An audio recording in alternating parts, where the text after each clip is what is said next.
Okay, so welcome back. So we're going to start by doing some review, and we're going to talk about test sets, training sets, validation sets, and OOB. Something we haven't covered yet, but we will cover in more detail later, is also cross-validation, but I'm going to talk about that as well. Right? So we have a data set with a bunch of rows in it, and we've got some dependent variable. And so what's the difference between like machine learning and kind of pretty much any other kind of work? The difference is that in machine learning, the thing we care about is the generalization accuracy or the generalization error, whereas in like pretty much everything else, all we care about is how well we kind of map to the observations, full stop. And so this thing about generalization is the key unique piece of machine learning. And so if we want to know whether we're doing a good job of machine learning, we need to know whether we're doing a good job of generalizing. If we don't know that, we know nothing, right? Yeah. By generalizing, do you mean like scaling? Being able to scale larger data sets? No, I don't mean scaling at all. So scaling is an important thing in many, many areas. It's like, okay, we've got something that works on my computer with 10,000 items. I now need to make it work on 10,000 items per second or something. So scaling is important, but not just for machine learning, for just about everything we put in production. Generalization is where I say, okay, here is a model that can predict cats from dogs. I've looked at 5 pictures of cats, 5 pictures of dogs, and I've built a model that is perfect. And then I look at a different set of 5 cats and dogs, and it gets them all wrong. So in that case, what it learned was not the difference between a cat and a dog, but it learned what those 5 exact cats look like and those 5 exact dogs look like. Or I've built a model of predicting grocery sales for a particular product. So for toilet rolls in New Jersey last month. And then I go and put it into production, and it scales great. In other words, it has a great latency. I don't have a high CPU load, but it fails to predict anything well other than toilet rolls in New Jersey. And it also turns out it only did it well for last month, not for next month. So these are all generalization failures.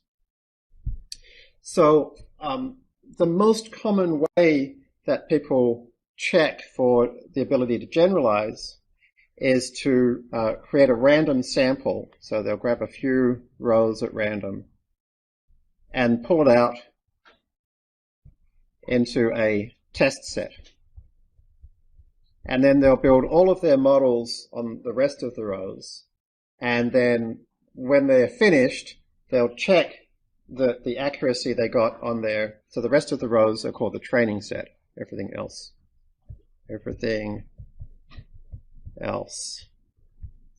we could call the training set. And so at the end of their modeling process on the training set, they got an accuracy of 99% at predicting cats from dogs. At the very end, they check it against a test set to make sure that the model really does generalize.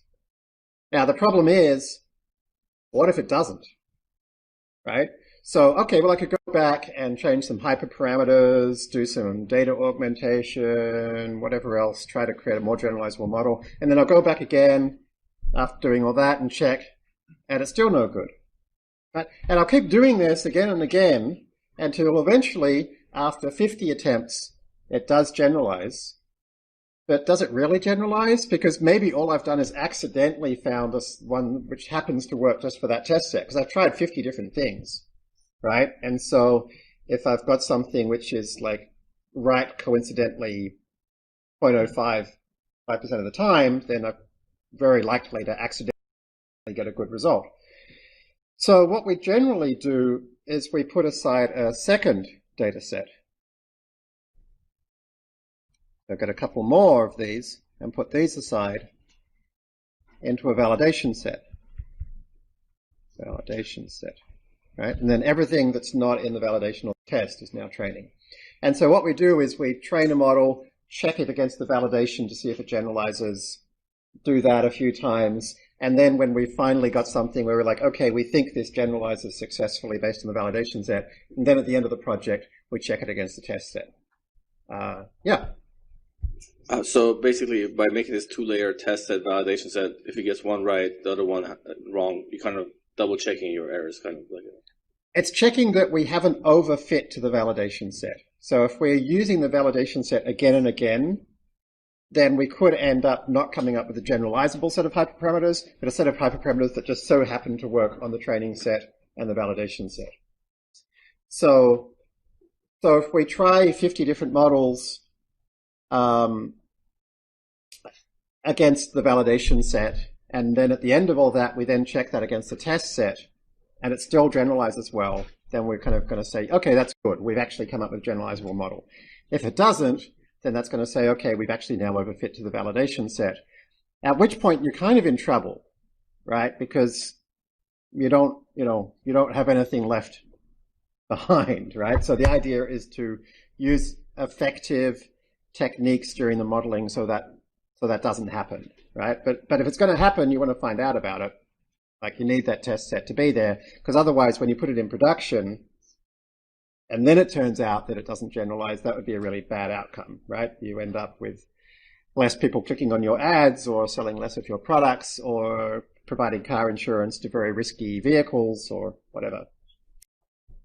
Just to make sure, do you need to ever check if the validation set and the test set is coherent, or you just keep test set away?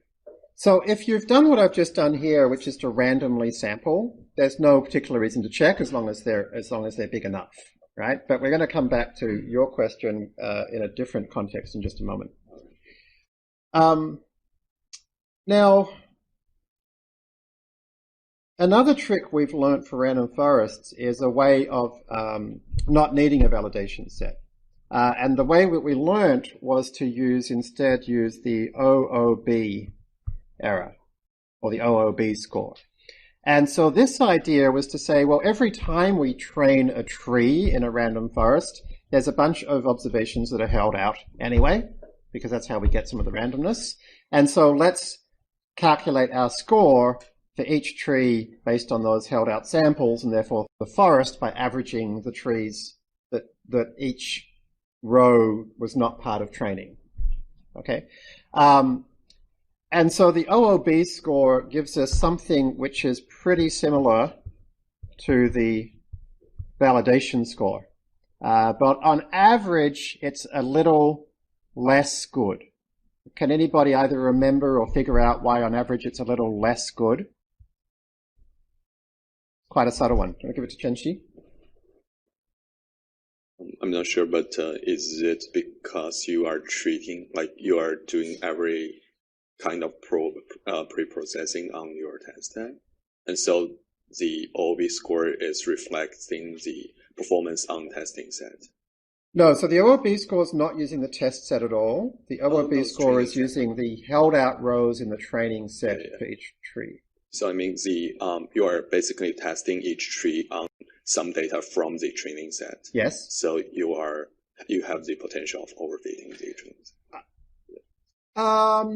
It shouldn't cause overfitting because each one is looking at a held out sample, so it's not an overfitting issue.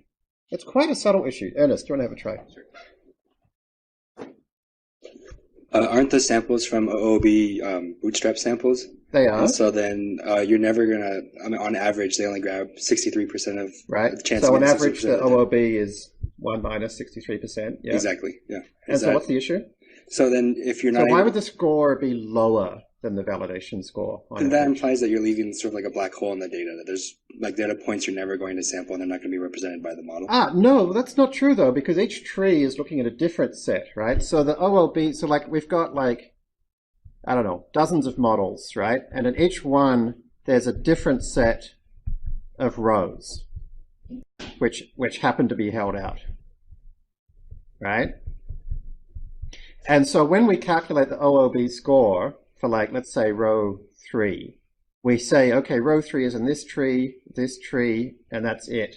And so we calculate the prediction on that tree and for that tree, and we'd average those 2 predictions. And so with enough trees, each one has a 40 or so percent chance that the row is in that tree. So if you have 50 trees, it's almost certain that every row is going to be mentioned somewhere. Did you have an idea, Karim?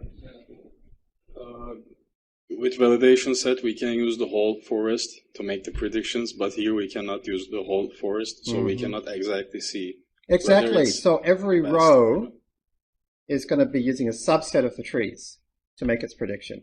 And with less trees, we know we get a less accurate prediction.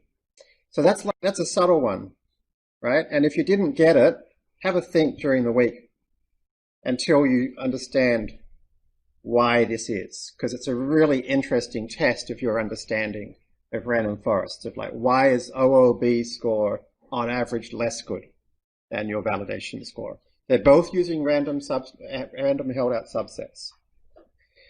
Anyway, it's generally close enough, right? So why have a validation set at all when you're using a random forest?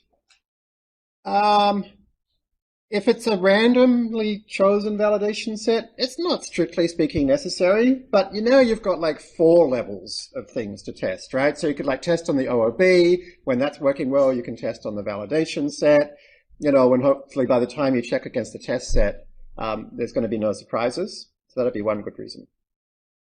Then what Kaggle do, the way they do this is kind of clever. What Kaggle do is they split the test set into 2 pieces, a public and a private.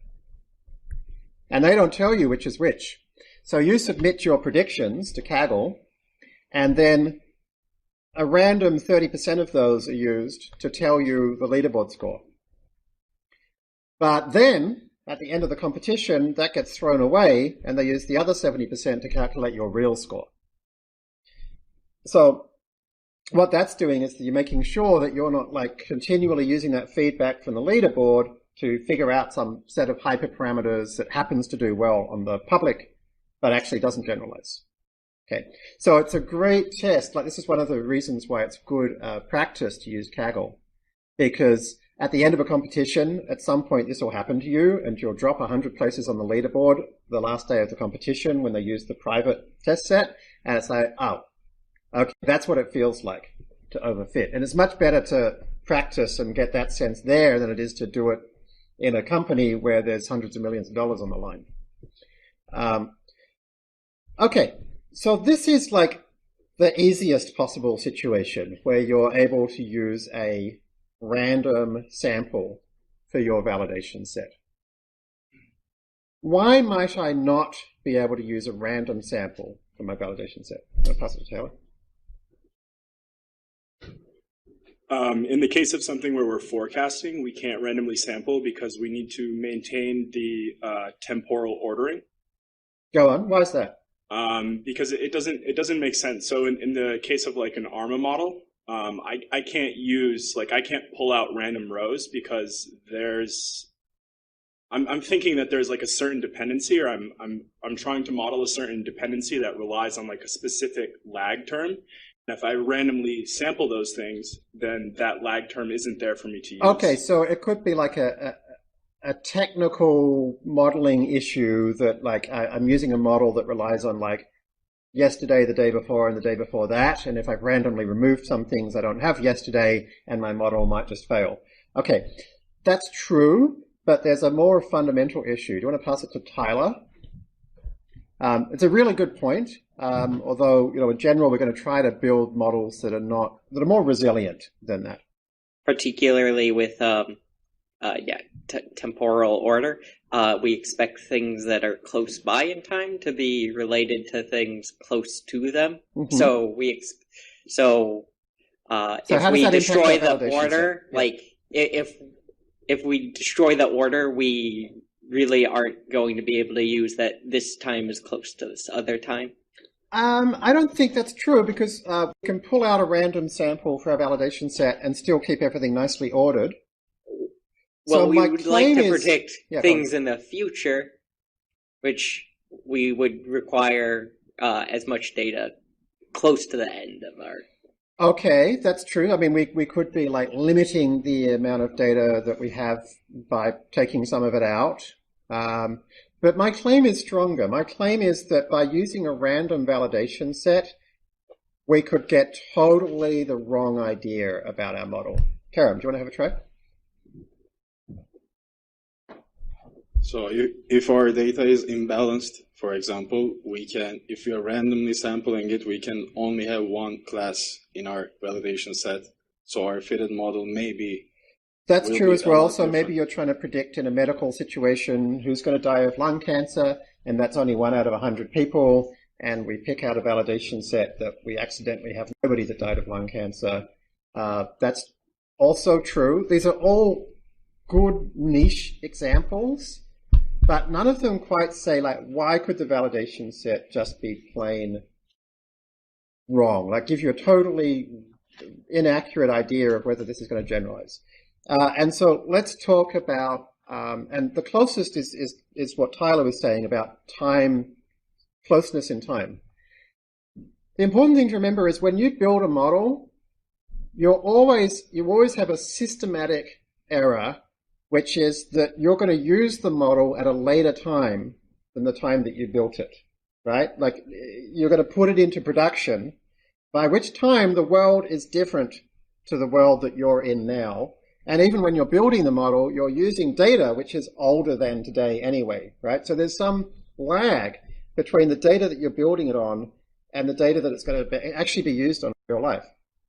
And a lot of the time, if not most of the time, that matters, right? So if we're doing stuff in like predicting who's going to buy toilet paper in New Jersey, and it takes us 2 weeks to put it in production, and we did it using data from the last couple of years, then by that time, things may look very different, right?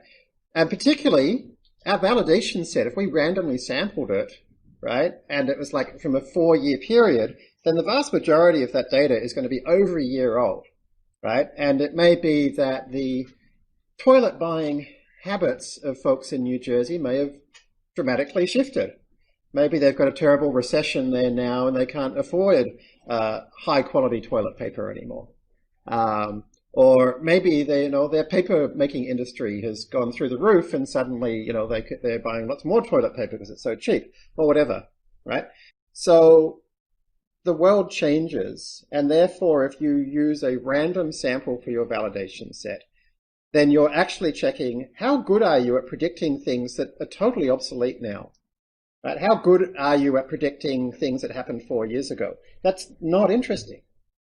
Okay, so what we want to do in practice, anytime there's some temporal piece, is to instead say, assuming that we've ordered it by time, right? So this is old, and this is new. That's our validation set. Okay, or if we, I suppose actually do it properly, that's our validation set, that's our test set. Make sense, right? So here's our training set, and we use that, and we try and build a model that still works on stuff that's later in time than anything the model was built on. And so we're not just testing generalization in some kind of abstract sense, but in a very specific time sense, which is it generalizes to the future. Could you pass it to Suraj, please? So when we are, as you said, could you lift it up? As you said, there is some temporal ordering in the data. So in that case, is it wise to take the entire old data for training, or only a few recent data set? For validation, test, or training? No, I'm talking about training. Training. Yeah, that's a whole other question, right? So how do you get the validation set to be good? So I build a random forest on all the training data. It looks good on the training data. It looks good on the OOB, right? And this is actually a really good reason to have OOB. If it looks good on the OOB, then it means you're not overfitting in a statistical sense, right? Like it's working well on a random sample. But then it looks bad on the validation set.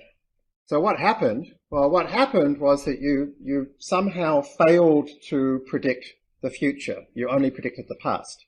And so Suraj had an idea about how we could fix that. Would be, okay, well, maybe we should just train. So like maybe we shouldn't use the whole training set. We should try a recent period only. And now, on the downside, we're now using less data, so we can create less rich models. On the upside, it's more up-to-date data. And this is something you have to play around with.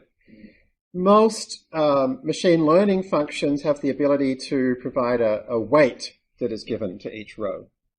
So, for example, with a random forest, rather than bootstrapping at random, you could have a weight on every row and randomly pick that row with some probability, right? And we could say, here's our probability.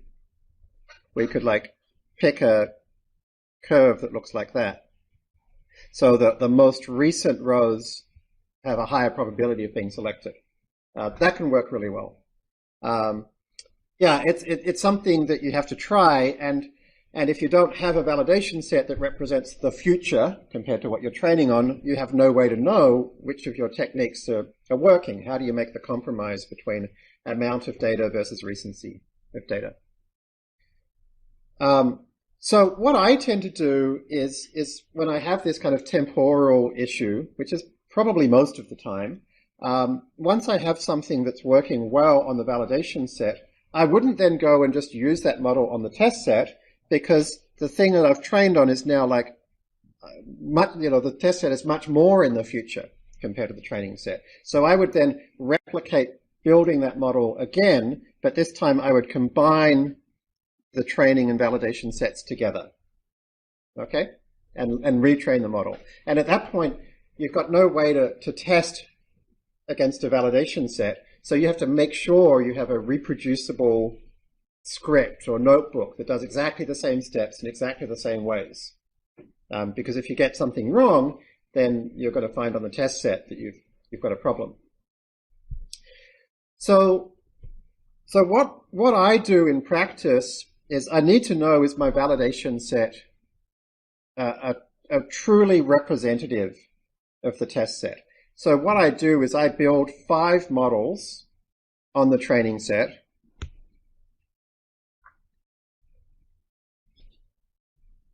I build 5 models on the training set, and I try to have them kind of vary in how good I think they are, right? And then I score them, my 5 models, on the validation set, right? And then I also score them on the test set, right? So I'm not cheating, so I'm not using any feedback from the test set to change my hyperparameters. I'm only using it for this one thing, which is to check my validation set. So I get my 5 scores from the test set. And then I check that they fall in a line. Okay? And if they don't, then you're not going to get good enough feedback from the validation set. So keep doing that process until you're getting a line.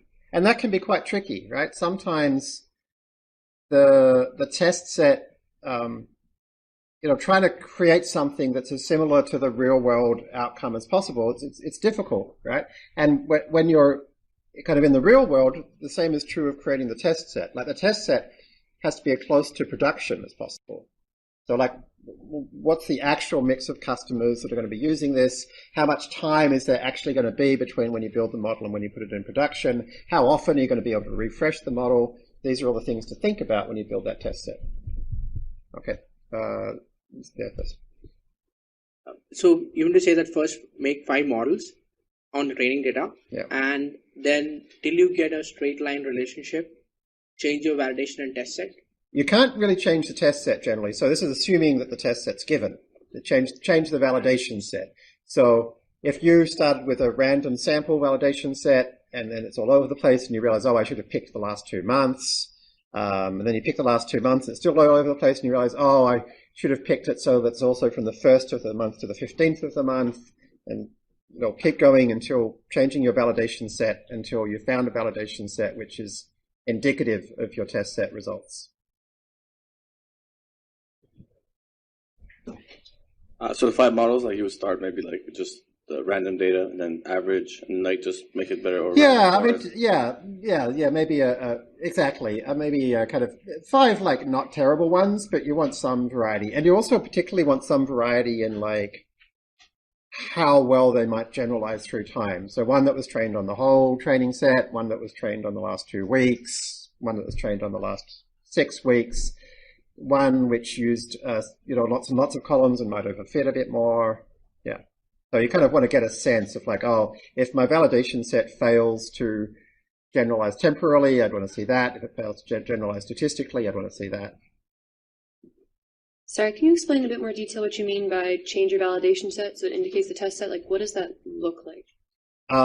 So let's take the groceries competition where we're trying to predict the next 2 weeks of grocery sales. So possible validation sets that Terence and I played with was a random sample, the last month of data, the last 2 weeks of data, and the other one we tried was same day range, 1 month earlier. So the test set in this competition was the 1st to the 15th of August. Sorry, the 15th, maybe the 15th to the 30th of August. So we tried like a random sample is 4 years. We tried the 15th of July to the 15th of August. We tried the 1st of August to the 15th of August. And we tried the 15th of July to the 30th of July. And so there were 4 different validation sets we tried. And so with random, our kind of results were all over the place. With last month, they were like not bad, but not great. The last 2 weeks, there was a couple that didn't look good, but on the whole, they were good. And same day range of the month earlier, they got a basically perfect line. So that's the part I'm talking about right there. What exactly are you comparing it to from the test set? I just got confused what you're creating that graph off of. So for each of those, so I build 5 models, right? So there might be like, just predict the average, do some kind of simple group mean of the whole data set, do some group mean of the last month of the data set, build a random forest of the whole thing, build a random forest from the last 2 weeks. On each of those, I calculate the validation score, and then I retrain the model on the whole training set and calculate the same thing on the test set. And so each of these points now tells me how well did it go in the validation set, how well did it go in the test set. And so if the validation set is useful, we would say every time the validation set improves, the test set should also improve. Yeah, so you just said retrain. Do you mean retrain the model on training and validation set? Yeah, that was the step I was talking about here. So once I've got the validation score based on just the training set, I would then retrain it on the train and validation and check against test. Right, just to make sure. Somebody else? So just to clarify, by test set you mean submitting it to Kaggle and then checking the score? If it's Kaggle, then your test set is Kaggle's leaderboard. Okay. In the real world, the test set is this 3rd data set that you put aside, and it's that 3rd data set that having it reflect real world production differences is the most important step in a machine learning project. Why is it the most important step? Because if you screw up everything else, but you don't screw up that, you'll know you've screwed up, right? Like if you've got a good test set, then you'll know you screwed up because you screwed up something else and you tested it and it didn't work out. And it's like, okay, you're not going to destroy the company, right? If you screwed up creating the test set, that would be awful, right? Because then you don't know if you've made a mistake. Right? You try to build a model, you test it on the test set, it looks good, but the test set was not indicative of real world environment, so you don't actually know if you're going to destroy the company. Right? Now hopefully you've got ways to put things into production gradually, so you won't actually destroy the company, but you'll at least destroy your reputation at work, right? It's like, oh, Jeremy tried to put this thing into production, and in the first week, the cohort we tried it on, their sales halved, and we're never going to give Jeremy a machine learning job again, right? But if Jeremy had used a proper test set, then like he would have known, this is like half as good as my validation set said it would be, I'll keep trying, right? And now I'm not going to get in any trouble. I was actually like, oh, Jeremy's awesome. He identifies ahead of time when there's going to be a generalization problem.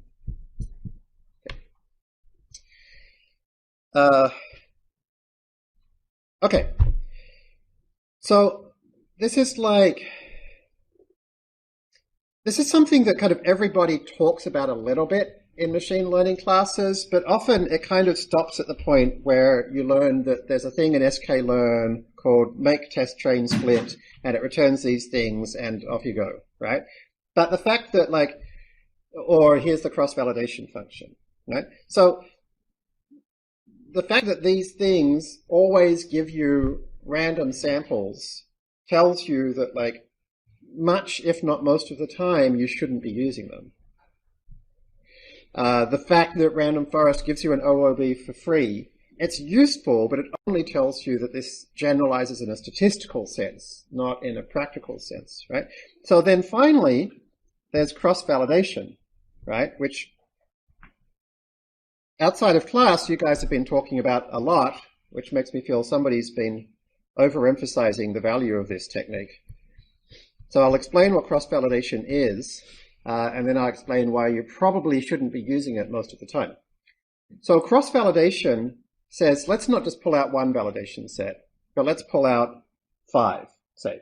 So let's assume that we're going to randomly shuffle the data first, right? This is critical, right? We first randomly shuffle the data. And then we're going to split it into 5 groups. And then for model number 1, we'll call this the validation set. And we'll call this the training set. Okay? And we'll train, and we'll check against the validation, and we'll get some RMSE, R squared, whatever. And then we'll throw that away. And we'll call this the validation set. And we'll call this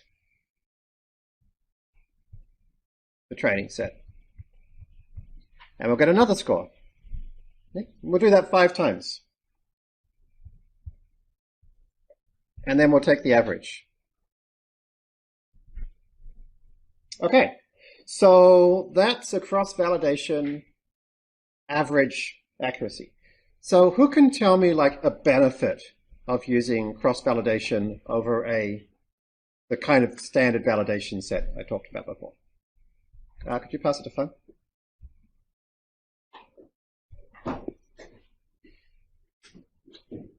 If you have a small data set, then cross-validation will make use of the data you have. Yeah, you can use all of the data.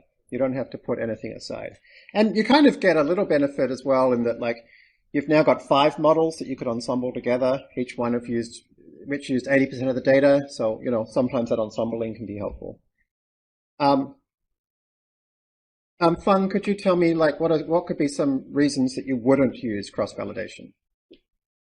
We have enough data, so we not want the validation set to be included in the model training process to pollute the model. Okay, yeah, I'm not sure that cross-validation is necessarily polluting the model.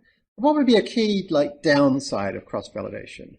But for deep learning, if you have learned the pictures and the neural network will know the pictures, and it's more likely to predict it left and right. So, I guess sure. But if we put aside some data each time in the cross-validation, can you pass that to Suraj? I'm not so worried about. I don't think there's one of these validation sets is more statistically accurate. Yes, Suraj. If I'm not mistaken, will we be overfitting the data? If you're trying to... I think that's what Feng was worried about. I don't see why that would happen. Each time we're fitting a model, just behind you. Each time we're fitting a model, we are absolutely holding out 20% of the sample, right? So yes, the 5 models between them have seen all of the data, but it's kind of like a random forest. In fact, it's a lot like a random forest. Each model has only been trained on a subset of the data.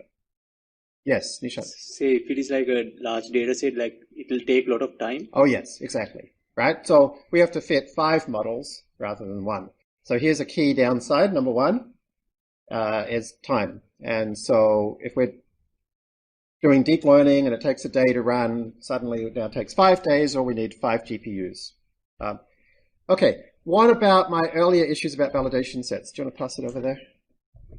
What's your name? Jose. Yes. So if you had like temporal data, wouldn't you be, like by shuffling, wouldn't you be breaking that relation? Well, we could unshuffle it afterwards.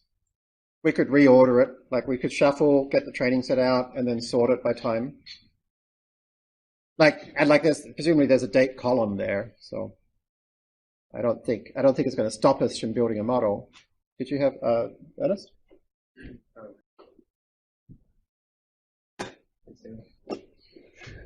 With cross-validation, you're building 5 even validation sets, and if there is some sort of structure that you're trying to capture in your validation set to mirror your test set, you're essentially just throwing that a chance to construct that yourself.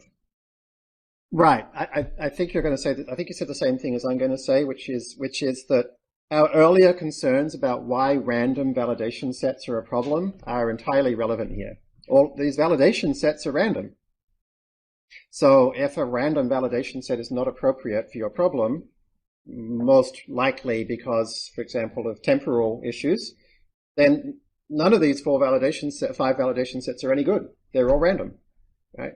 And so if you have temporal data like we did here, there's no way to do cross-validation really, or like probably no good way to do cross-validation. I mean, you want to have your validation set be as close to the test set as possible, and so you can't do that by randomly sampling different things.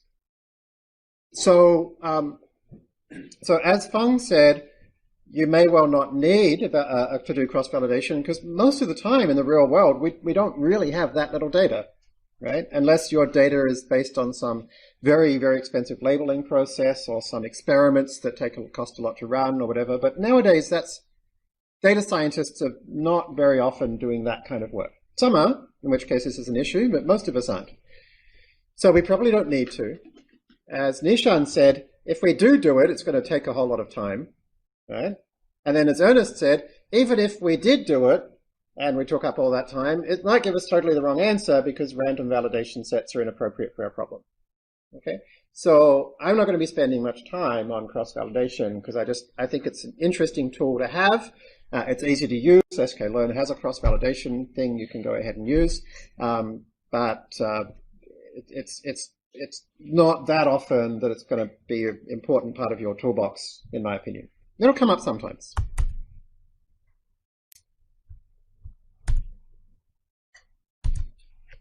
Okay, so that is validation sets. So then the other thing we started talking about last week and got a little bit stuck on because I screwed it up was tree interpretation. So I'm actually going to cover that again without the error and dig into it in a bit more detail. So can anybody tell me what tree interpreter does and how it does it? Anybody remember? It's a difficult one to explain. I don't think I did a good job of explaining it, so don't worry if you don't do a great job. But does anybody want to have a go at explaining it? No? Okay, that's fine. So let's start with the output of tree interpreter. So if we look at a single model, a single tree, in other words, here is a single tree. Okay. And so to remind us, the top of a tree is before there's been any split at all. So 10.189 is the average log price of all of the options in our training set. So I'm going to go ahead and draw right here. 10.189 is the average of all. Okay. And then if I go a couple of systems less than or equal to 0.5, then I get 10.345. Okay, so for this subset of 16,800, coupler is less than or equal to 0.5, the average is 10.345. And then of the people with a coupler system less than or equal to 0.5, we then take the subset where enclosure is less than or equal to 2, and the average there of log sale price is 9.955. So here's 9.955. Okay? And then final step in our tree is model ID just for this group with no coupler system, with enclosure less than or equal to 2. Then let's just take model ID less than or equal to 4573. And that gives us 10.226. Okay? So then we can say, all right, starting with 10.189 average for everybody in our training set for this particular tree's subsample of 20,000. Adding in the coupler decision for coupler less than or equal to 0.5 increased our prediction by 0.156. So if we predicted with a naive model of just the mean, it would have been 10.189. Adding in just the coupler decision would have changed it to 10.345. So this variable is responsible for a 0.156 increase in our prediction. From that, the enclosure decision was responsible for a minus 0.395 decrease. The model ID was responsible for a 0.276 increase, until eventually that was our final decision. That was our prediction for this auction of this particular sale price. So we can draw that as what's called a waterfall plot, right? And waterfall plots are one of the most useful plots I know about. And weirdly enough, there's nothing in Python to do them. And this is one of these things where there's this disconnect between like the world of like management consulting and business, where everybody uses waterfall plots all the time, and like academia, who have no idea what these things are. But like every time like you're looking